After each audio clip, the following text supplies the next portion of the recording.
Durante o século XVI, os portugueses tentaram dominar completamente o rico tráfico do Oceano Índico. Para atingirem este objetivo, seguiram estratégias variadas e até contraditórias. Na corte de Lisboa e nos mares das Índias, opuseram-se grupos de interesses diferentes.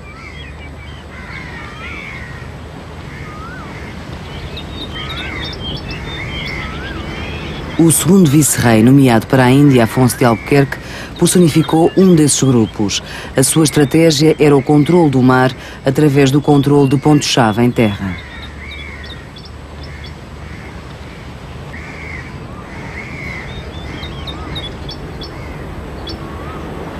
Nos mares da costa ocidental da Índia só se navega durante os meses de inverno, entre outubro e junho. A monção de inverno é a monção calma. Durante o verão, nos meses da monção de verão, o mar está muito alterado e chove imenso. Antigamente, toda a atividade comercial cessava durante a monção de verão e com a atividade comercial cessava a atividade guerreira. Foi precisamente no inverno de 1510, no mês de novembro, que entrou a barra deste rio do Mandovio uma armada portuguesa comandada por Afonso de Albuquerque. Albuquerque já aqui tinha estado, no inverno anterior, em fevereiro, mas fora forçado a retirar depois de uma batalha bastante encarniçada. O seu objetivo era a cidade de Goa. No dia de Santa Catarina, 25 de novembro de 1510, Albuquerque conquistou Goa, que foi a capital do Oriente Português durante 450 anos.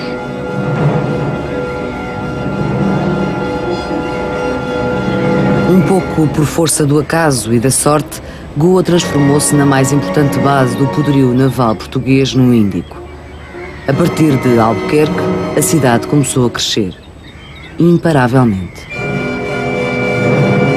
50 igrejas e conventos, 3.500 casas e palácios, 250.000 habitantes.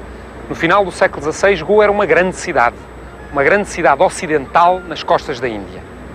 Porém, não era muito maior que algumas cidades hindus como Cochin, ou muçulmanas como Surat e Cambaia, nem sequer era excessivamente importante para os reinos do interior deste vasto subcontinente. Mas era essencial para o controle do tráfico do Oceano Índico pelos portugueses e principalmente para o seu orgulho imperial.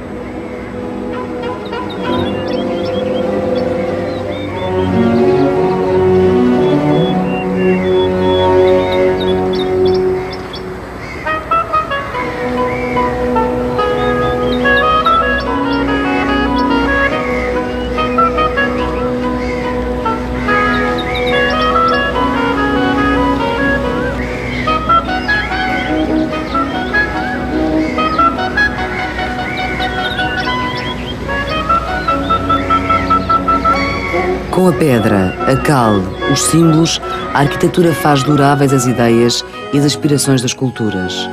A arquitetura dos portugueses em Goa diz tudo sobre o que Goa ambicionou ser. A catedral é ainda hoje o maior templo cristão da Índia.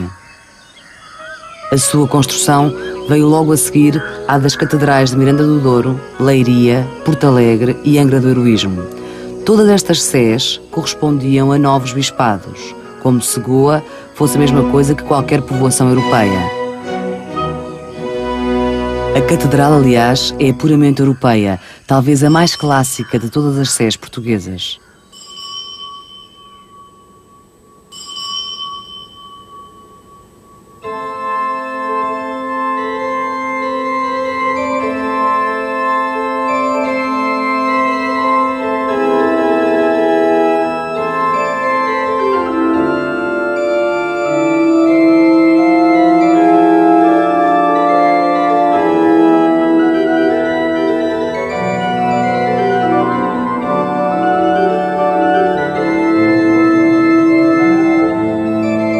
O bispo de Goa era responsável por todos os católicos de Moçambique até Macau, e Goa ganhou pouco a pouco o cognome de Roma do Oriente pela abundância das suas igrejas e o poder do clero católico. Era uma cidade europeia, uma capital imperial, um espelho das cidades ocidentais. Não é fácil avaliar hoje o impacto que esta arquitetura, a talha, a pintura devem ter exercido sobre a população de Goa. De súbito, chegava-lhes de longe toda uma cultura diferente. Seduzida ou conquistada, a população de Goa converteu-se à nova religião e à nova cultura, integrou os novos símbolos.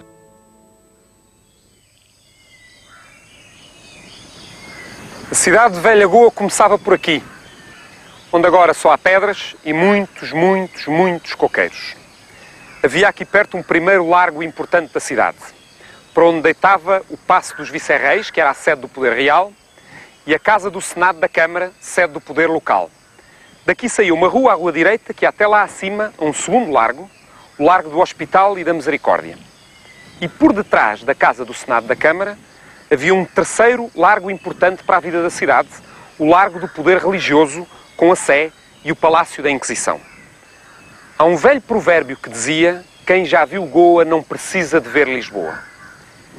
E este primeiro largo, com o Paço dos Vice-Reis, pode corresponder ao Terreiro do Paço de Lisboa. O segundo largo, do Hospital, ao Rossio de Lisboa, para onde deitava o famoso Hospital de Todos os Santos. Na rua direita passavam os grandes cortejos de recepção aos novos vice-reis e aos embaixadores mais importantes. O mais notável desses cortejos ocorreu em 22 de abril de 1547. O seu protagonista, o seu herói à antiga, foi o vice-rei Dom João de Castro, que acabava de salvar Diu do segundo cerco pelos turcos.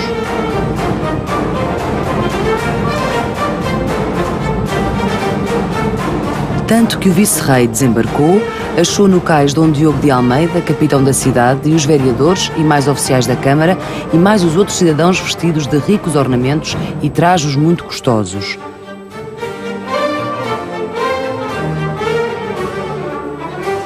As invenções e danças e cantigas eram tantas e faziam tão grande rumor que mostrava quanto o povo vulgar dava de triunfo ao vice-rei.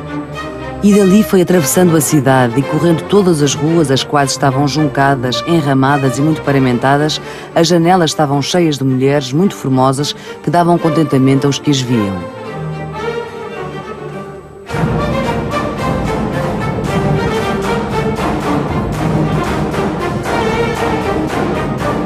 Passando o vice-rei pela rua direita, achou-a toda coberta de panos de brocado, veludos e outras sedas muito ricas.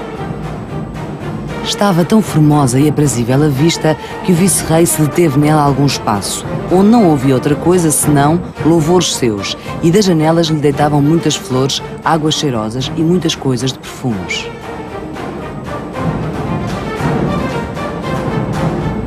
Não bastava impor o presente da Europa na Índia. Com festas como esta, a romana, na antiga tradição clássica da Europa, impunha-se também o passado da Europa ao passado do Oriente.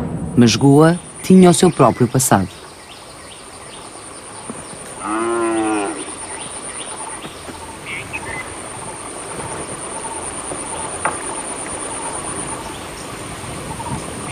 "500 anos antes dos portugueses aqui chegarem, o território de Goa pertencia a uma dinastia hindu, os Kadambas, que eram feudatários dos Chalúquias de Badami. Os Kadambas diziam-se descendentes de uma gota de suor de Shiva. Aparentemente Shiva estava farto da vida nos picos nevados dos Himalaias, onde vivia com a sua mulher Parvati, e decidiu vir até um clima mais ameno, o de Goa. Mudou aqui de nome, ficou conhecido como Gomantakesh, e daí a palavra Gomante, e de Gomante teria derivado Goa.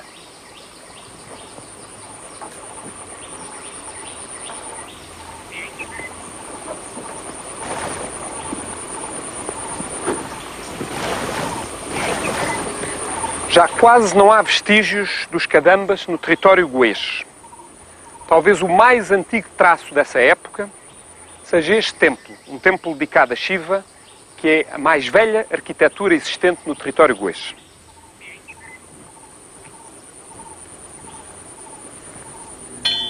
Shiva era o senhor dos animais. Essa sua qualidade representava-se pela presença do boi Nandi, a montada de Shiva. Os pregadores católicos enviados para a Índia não disfarçaram o desprezo que tinham pelo hinduísmo, religião que consideravam primitiva e ligada a um demoníaco culto dos animais e da natureza. No interior de Goa, já no caminho das montanhas, subsistiu até hoje um templo de pedra construído no século XII da nossa era, o templo de Mahadeva, o grande senhor Shiva, em Tambdisurla.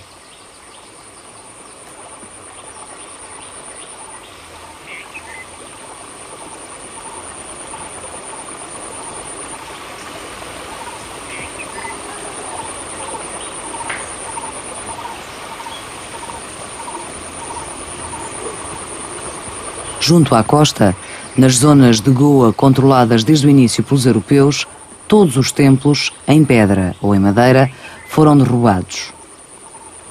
O templo de Tambdi Surla é provavelmente muito parecido com outros templos de pedra que existiam no território goês à chegada dos portugueses e que os pregadores classificaram de obra do demónio maleficamente sedutora. Numa noite qualquer do início de 1511, teve lugar junto à muralha de Goa um estranho encontro secreto. Albuquerque acabava de conquistar a cidade que pertencia aos domínios de um príncipe muçulmano, o Hidalcão, e veio encontrar-se com um enviado desse príncipe. O homem era conhecido entre os seus, entre os muçulmanos, por Sufo, mas já tinha tido outro nome e outra religião. Chamava-se João Machado e era de Braga. Tinha fugido com a filha do seu estalajadeiro e tinha-a engravidado, e por isso fora exilado para São Tomé. Depois veio para a Índia na armada de Pedro Álvares Cabral e fez o que muitos tinham feito antes dele. Meteu-se no interior deste continente à procura de fortuna. Pôs-se ao serviço do Hidalcão, converteu-se ao islamismo, casou, teve filhos e acabou a comandar o regimento de gente branca do Hidalcão, um regimento constituído por portugueses e outros ocidentais. Foi à cabeça desse regimento que combateu contra Albuquerque em Goa. Há quem diga que neste encontro secreto Albuquerque o convenceu a tornar-se um agente duplo, servindo ao mesmo tempo o Hidalcão e o vice-rei. Seja como for, João Machado acabou por vir para o lado português, prosperou, enriqueceu e morreu em combate contra o seu antigo regimento de gente branca do Hidalcão. Os territórios portugueses no Oriente eram terra de fronteira. Em locais como este, o inimigo torna-se por vezes aliado. Algumas destas pedras pertenciam a uma casa que serviu sucessivamente todos os governantes de Goa. Primeiro os hindus, depois os muçulmanos e finalmente os portugueses. Entre nós era conhecida como o Palácio do Sabaio, porque o Hidalcão, o príncipe muçulmano que governava Goa antes de nós, se chamava a si próprio Savai. Mas era mais conhecido por Adil Khan e daí o português Hidalcão ou Adil Shah. A sua capital era no interior do Planalto do Decão. Era a cidade da Vitória, Bijapur.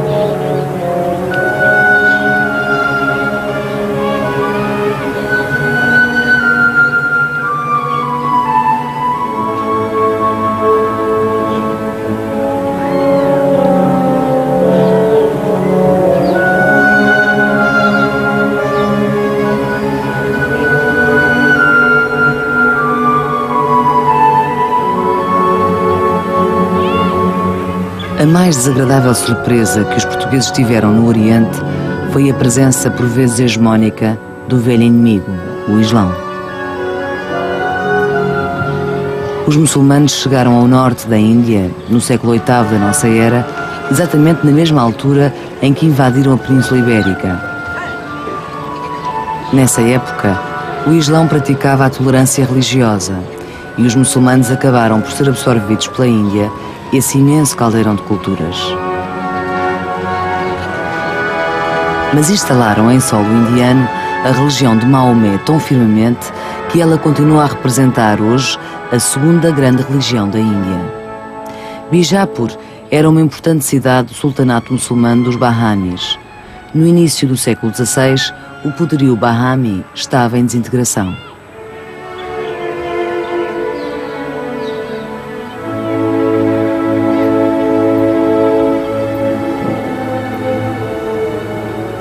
O Hidalcão ou o Sabaio das crónicas portuguesas chamava-se de facto Yusuf Adil Shah. Teve uma história pessoal lendária que é típica dos libertadores em toda a história, a começar por Moisés. Era filho de um sultão e o seu irmão mais velho, quando herdou o trono, resolveu mandar matar todos os irmãos para evitar futuros problemas de sucessão. Mas a mãe do pequenino Yusuf entregou a criança a um mercador persa da cidade de Savai. E daí o cognome de Sabaio que Yusuf veio a ter, porque foi educado nessa cidade. Não se sabe bem como voltou à Índia. Tornou-se escravo do sultão Bahami. Subiu na hierarquia da corte, general de cavalaria, governador de Bijapur, e quando o sultanato Bahami se desfez numa série de lutas internas, Yusuf Adil Shah tornou Bijapur um reino independente.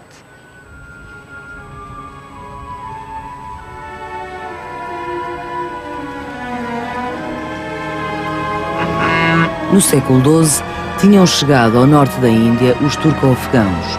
Era um povo muçulmano, guerreiro e fanático, com uma formidável cavalaria.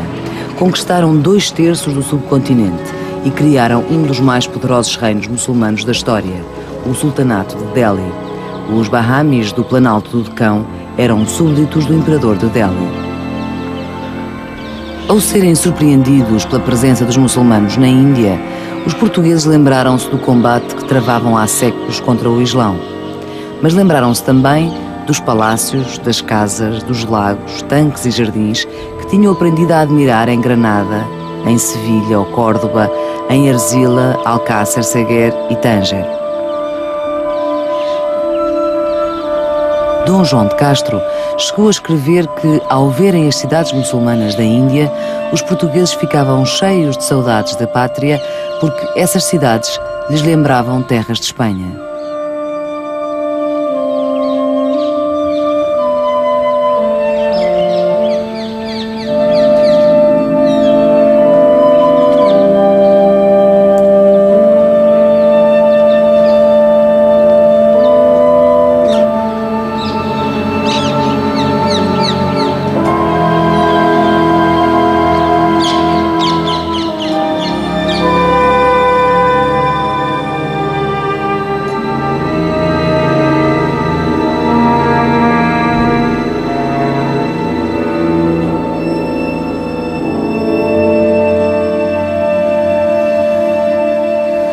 O Islão é a mais jovem das 3 grandes religiões semitas.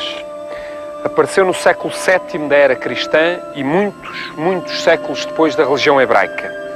Mas partilha com estas religiões a crença num Deus único e num livro sagrado, que é o Corão, no caso dos muçulmanos. Partilha também com elas a crença na palavra dos profetas.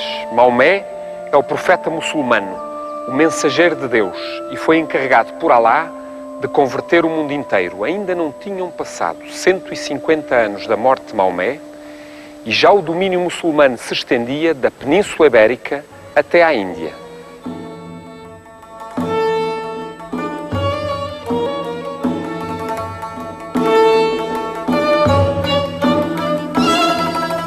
O pavimento da Mesquita Jami, o maior templo muçulmano de Bijapur, construído no século XVII, está decorado com 2.250 compartimentos de pedra a imitar tapetes de oração.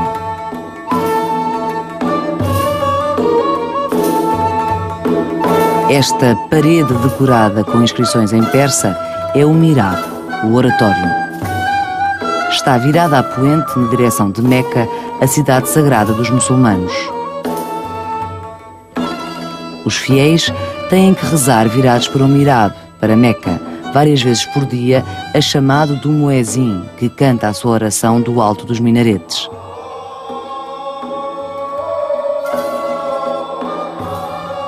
Neste requinte, já não reconhecemos os conquistadores puros e duros da religião do deserto. Ao princípio, o islamismo tinha uma arquitetura severa.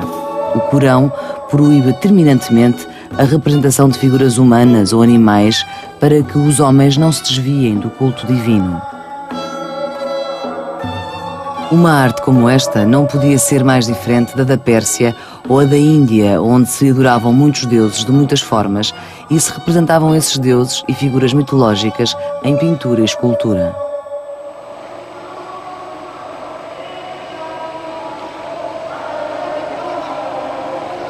Quando Albuquerque conquistou Goa, Bijapur era independente há pouco tempo.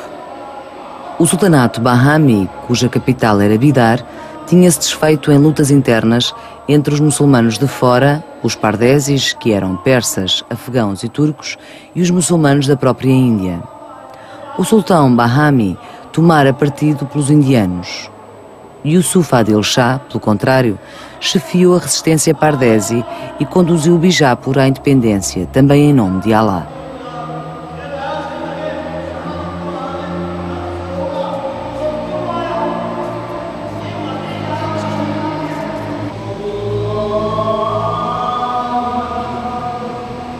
Os grandes edifícios de Bijapur foram construídos no século XVII, o período do apogeu do reino, quando a dinastia reinante, como todas as dinastias muçulmanas que a antecederam na Índia, se tinha convertido há muito à doçura indiana. Nos anos 70 desse século, esteve em Bijapur um religioso francês, o abade Carré, que fazia por terra o percurso entre Goa e a costa do Coromandel e deixou as suas memórias de viagem. Bijapur impressionou-o muito pela riqueza do tráfego e da cidade, mas impressionou-o também pela óbvia presença e influência na corte daqueles a quem chama renegados, ou seja, portugueses e franceses convertidos ao islamismo, que viviam permanentemente em Bijapur e serviam o sultão.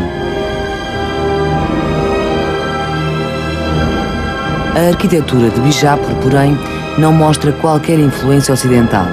É essencialmente muçulmana, mas sobre esse fundamento ergueram-se outras aprendizagens. Os princípios da arquitetura muçulmana e hindu são diametralmente opostos.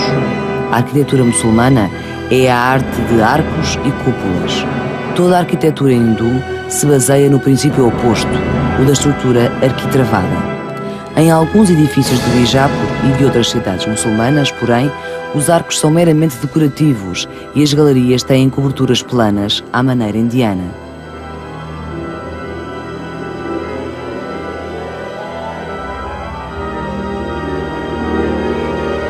Mas o luxo decorativo da Índia seduziu os construtores do Islão. Nos seus espaços, galerias e jardins abertos introduziram muitos motivos e formas hindus. Os arcos são recortados como pétalas de flores de lótus. As cornijas são proeminentes e fortes, à maneira dos templos hindus.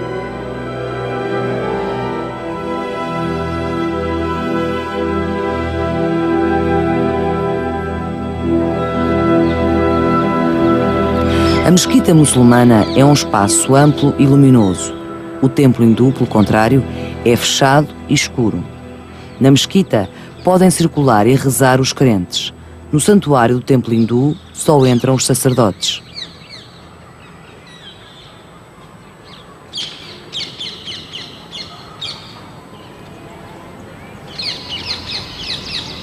As civilizações da Índia atraíam os conquistadores como um ímã. Conquistando-as, muitos deixaram-se conquistar por elas. Estou no recinto do Ibrahim Rauza, um edifício mandado construir em Bijapur pelo sultão Ibrahim Adil Shah em 1626. O Ibrahim Rauza foi construído como um túmulo para o sultão, para a sua mulher Taj Sultana, para a sua mãe e 3 dos seus filhos. Os arquitetos do Islão são responsáveis por alguns dos mais bonitos túmulos da arquitetura mundial, o que é muito curioso porque, ao princípio, o islamismo proibia a existência de túmulos, baseado na ideia de que todos os homens são iguais perante a morte, mesmo quando se chamam Ibrahim Adil Shah.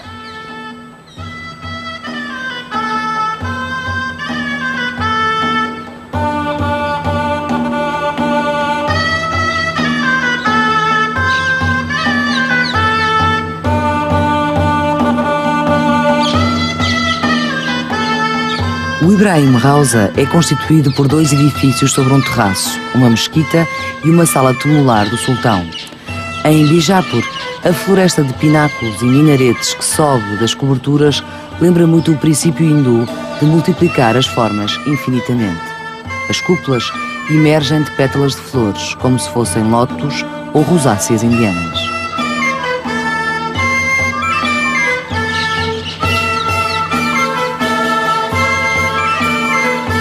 A influência da arquitetura de Bijapur foi imensa. Até as igrejas cristãs de Goa incorporam as suas formas. A Índia absorve e transforma todas as influências.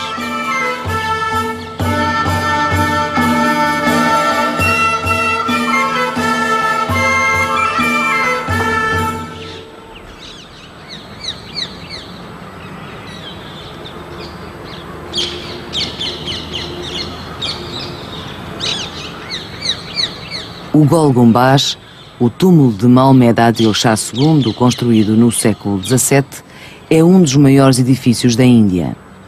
A abóbada tem quase 40 metros de diâmetro, é a segunda maior do mundo.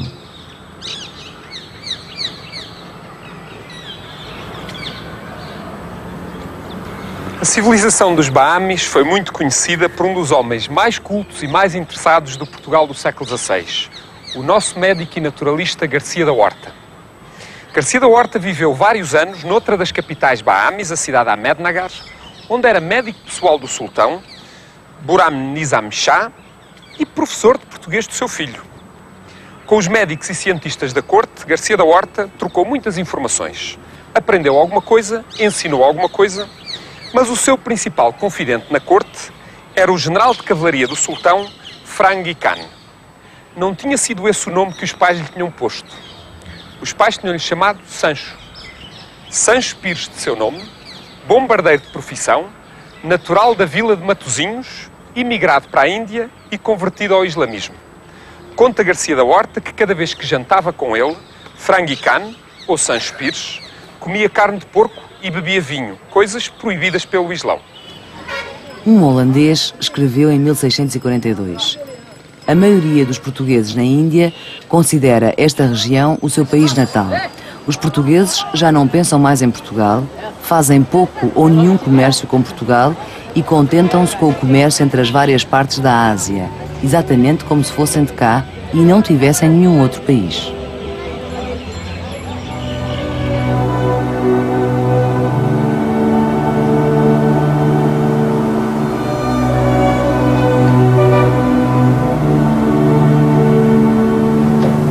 Era aqui que tudo se passava.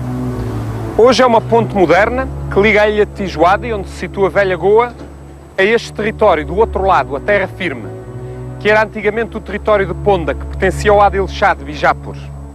Isto era o Passo de Benastarim, um dos 3 pontos em que o território português se ligava ao território inimigo.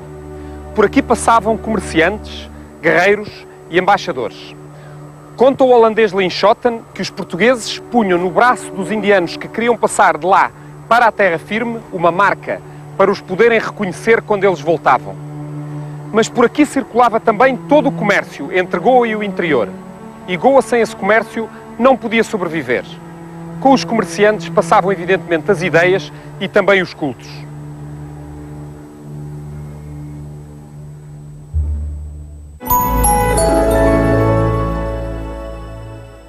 No ar, a história da rádio em Portugal. Amanhã à noite, na RTP Memória, um novo olhar.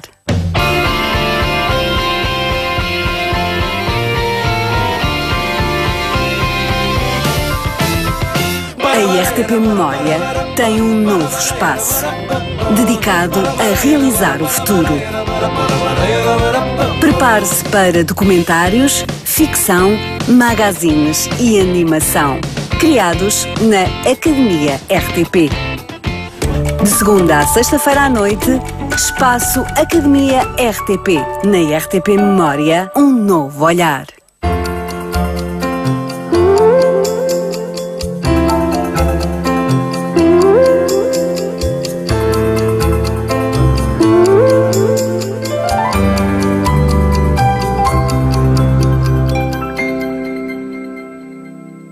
Na administração do Império Português na Índia e até em Lisboa, havia um influente grupo de mercadores, comerciantes e aventureiros que achavam que Portugal se devia empenhar a fundo em Ceilão e não em Goa. Achavam que Ceilão era mais importante que a própria Índia. Miguel Ferreira era um destes homens. Servir em Marrocos, for embaixador de Afonso de Albuquerque junto do Chá da Pérsia e capitão da costa do Coromandel na Índia. Em Ceilão era comerciante e espião por conta própria. Tentou arranjar um tratado de paz entre o reino de Kotte, influenciado pelos portugueses, e os reinos singaleses rebeldes. Mas este plano do Partido Singalês nunca resultou. Este plano de obter uma Pax Lusitana em Ceilão, um Ceilão dominado pelos portugueses. E não resultou porque os singaleses não quiseram.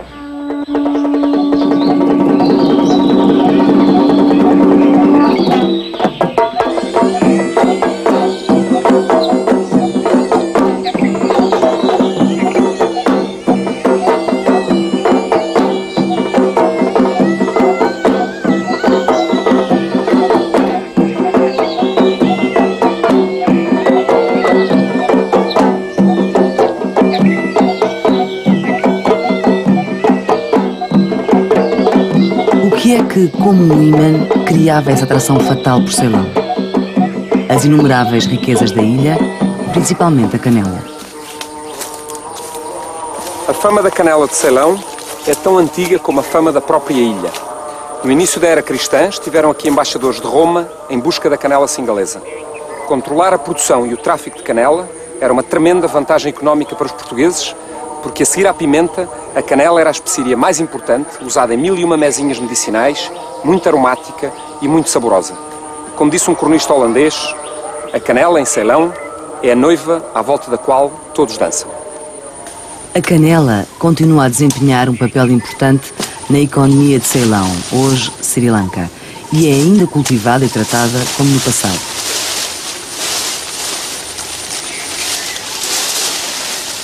No início do século XVII, viviam milhares de portugueses em Ceilão, nas planícies costeiras do Poente e do sul da ilha. O capitão-general português era conhecido como Rei das Terras Planas, as Terras da Canela. Muitos portugueses tinham-se apoderado de cargos importantes nas aldeias, recebiam impostos dos aldeãos e traficavam a canela obtida a partir da raspagem da casca do tronco da planta.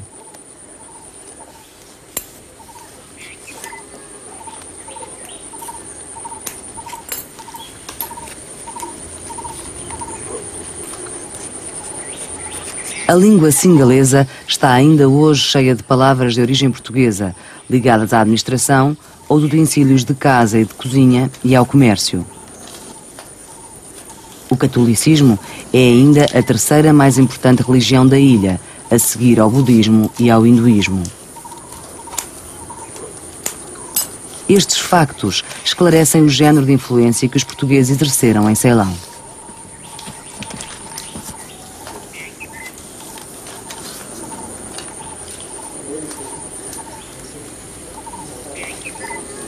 A lenda e a realidade económica de Ceilão encontravam-se num outro produto famoso, as pedras preciosas.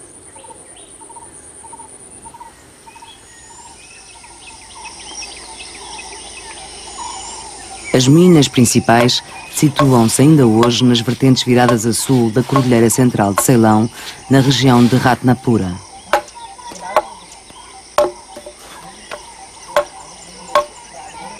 O corte e o aparelhamento de touros e a recolha de lascas de madeira para os vigamentos das galerias subterrâneas.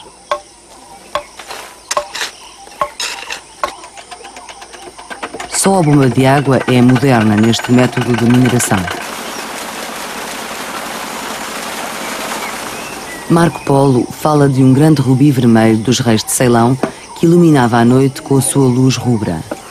Hoje já não se encontram rubis em Ceilão. As minas produzem essencialmente safiras.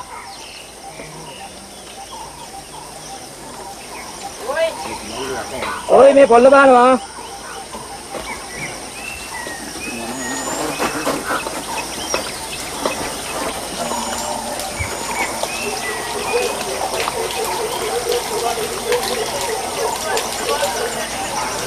Das galerias são retirados cestos cheios de lama, onde talvez venham escondidas algumas pedras.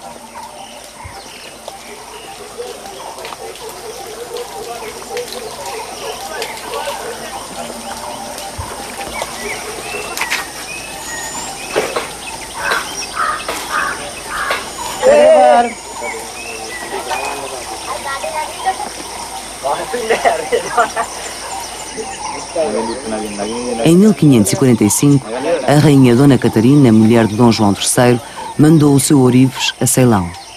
A rainha tinha uma relação privilegiada com vários príncipes singaleses devido ao seu interesse pelas pedras preciosas da ilha.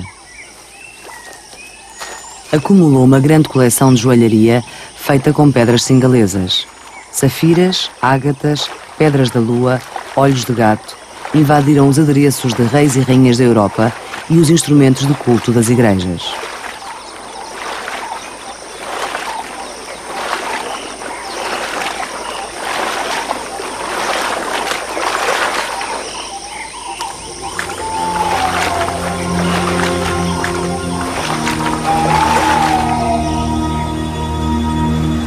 Mas era no Elefante que confluíam em pleno a economia e a lenda.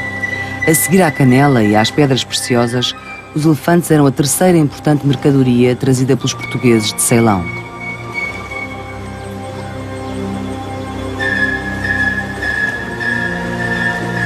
Em 1514, o rei Dom Manuel mandou a Roma Tristão da Cunha, com a mais sumptuosa de todas as embaixadas ao Papa.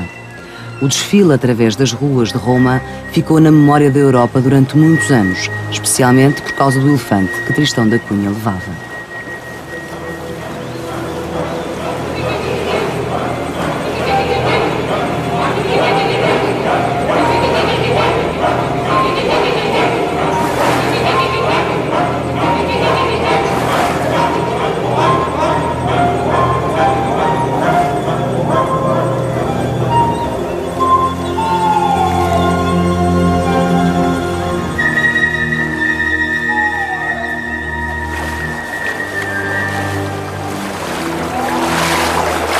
Não foi só, nem principalmente pelo exotismo, que Dom Manuel fez desfilar o elefante pelas ruas de Roma. É que o elefante era um animal simbólico ligado aos triunfos dos antigos imperadores romanos, quando faziam passar pela cidade imperial a procissão dos cativos capturados em batalha. Ao fazer do elefante o protagonista principal da sua embaixada, Dom Manuel quis mostrar, mais uma vez, que era herdeiro dos grandes impérios do passado.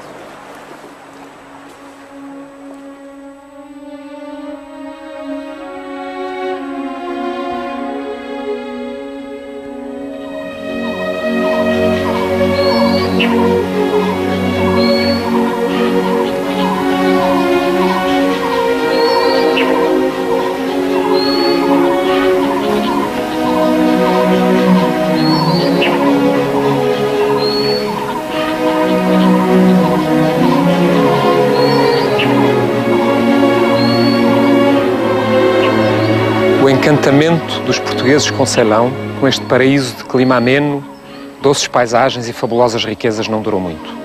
A esperança fora tão grande que a sorte foi sentida como ainda mais adversa.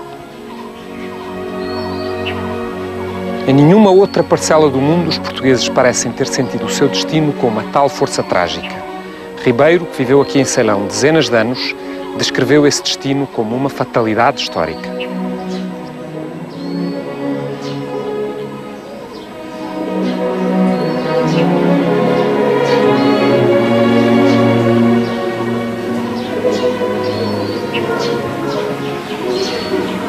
O templo de uma divindade local singalesa, o Mahasaman Devala, no caminho do Reino de Uva, nas montanhas de Ceilão, foi há séculos um forte português. Subsistem aqui algumas das pouquíssimas representações portuguesas na arte singalesa antiga. As armas do capitão-general Constantino de Sá, por cima delas o escudo real português, sustentado por dois singaleses, símbolo do sonho de uma monarquia luso-asiática.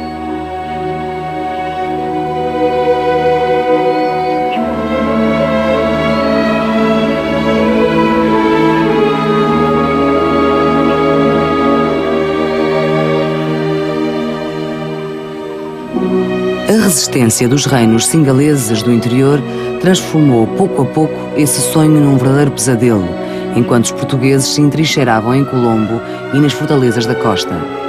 Nessa altura, alvores do século XVII, por influência espanhola, o capitão-general português acrescentara a este seu título o de conquistador, à semelhança dos chefes militares espanhóis que conquistavam a América. O novo título mostrava bem as ambições dos portugueses em Ceilão. A essas ambições pôs termo a fatalidade histórica de que falou Ribeiro.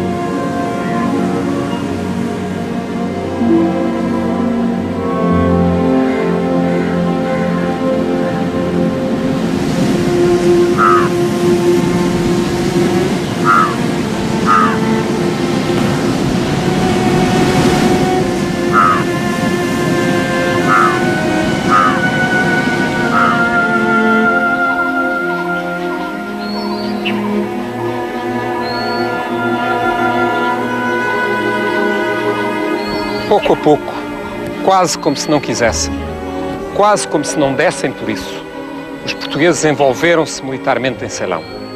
Atascaram-se no pantanal dos conflitos internos da ilha. O nosso aliado, o rei de Cota, transformou-se num peão nas nossas mãos.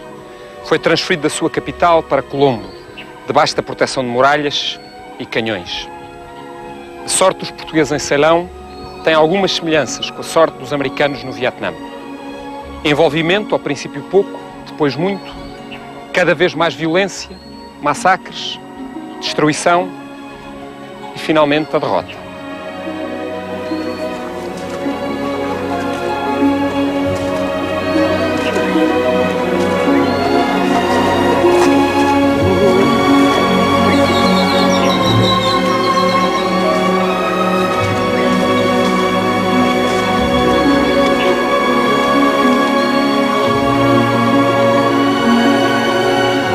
Aqui debaixo, escondidos por este estranho conjunto de elevações de forma mais ou menos poligonal, estão os muros daquela que foi a mais importante fortaleza portuguesa no interior de Ceilão, o campo militar de Menicadavara. Era daqui que se conduziam as operações militares contra Cândia, a invencível Cândia, o reino das montanhas. E pode ter sido aqui, como pode ter sido noutro sítio qualquer do Ceilão português, que o nobre singalês ao serviço de Portugal, chamado Konapo Bandara, cometeu um assassinato que lhe valeu ser exilado para Goa. Ele tinha-se convertido ao cristianismo, adotando o nome de Dom João da Áustria, porque a Áustria era o nome da dinastia real portuguesa e espanhola. Em Goa, Konapo Bandara, ou Dom João da Áustria, confirmou a reputação de ser brigão e insolente, mas também um homem com ideias. Propôs ao vice-rei que lhe desse um pequeno exército e ele se encarregaria de conquistar o reino de Cândia. O vice-rei aceitou a proposta, concedeu-lhe esse exército e Konapo Bandara conquistou de facto Cândia.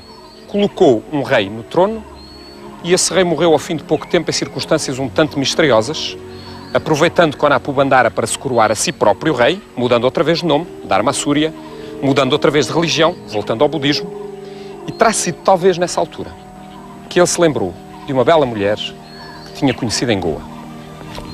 Entretanto, em Colombo, o capitão-general Pero Lopes de Sousa alimentava um sonho de criar uma monarquia luso-asiática em Ceilão.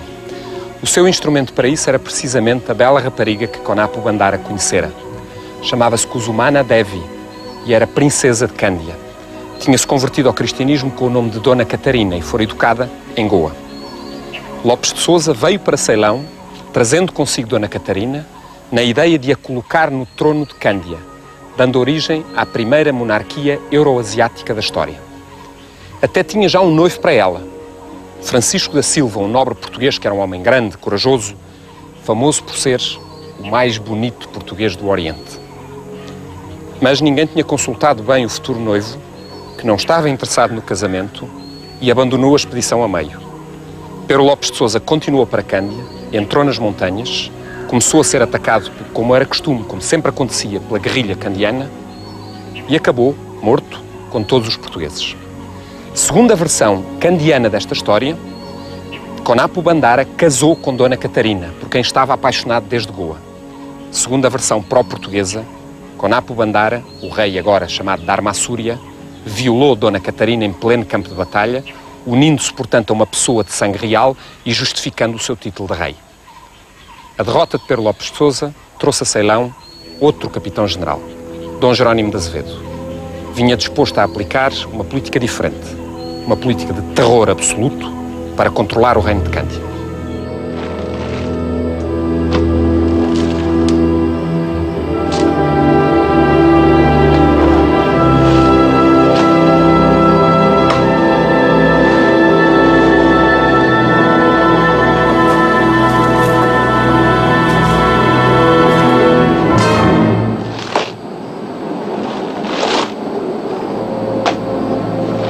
O cronista Faria e Sousa disse de Dom Jerónimo de Azevedo: obrigava as mulheres a que deitassem os seus próprios filhos em pilões e ali os amachucassem, sem que o aplacassem os estalidos que davam aqueles inocentes pelos golpes.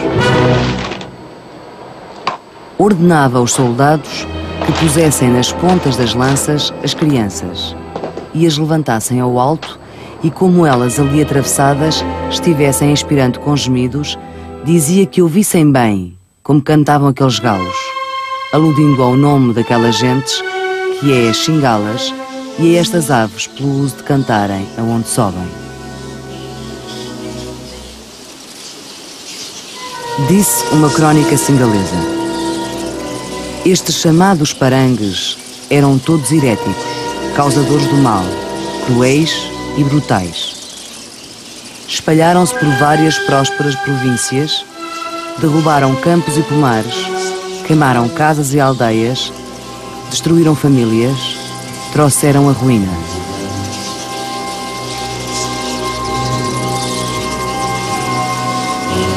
Dom Jerónimo de Azevedo morreu abandonado e na miséria, nas masmorras reais em Lisboa, para onde foi atirado por corrupção e traição.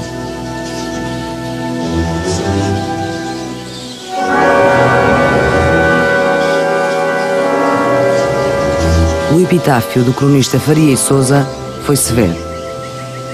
Assim, pois, o Supremo Juiz, que quer que se matem inimigos em justa guerra e não quer que se executem crueldades injustas, reveladoras mais de ânimo feroz que de necessidade urgente, permitiu que o nosso valoroso vice-rei viesse a pagar as devidas penas.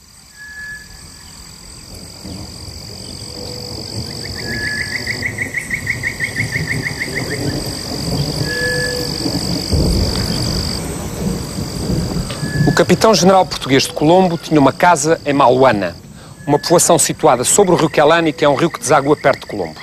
Ora, estamos precisamente em Maluana, o rio Quelani passa ali embaixo e há uma tradição local que continua a dizer que aqui era a casa do capitão-general.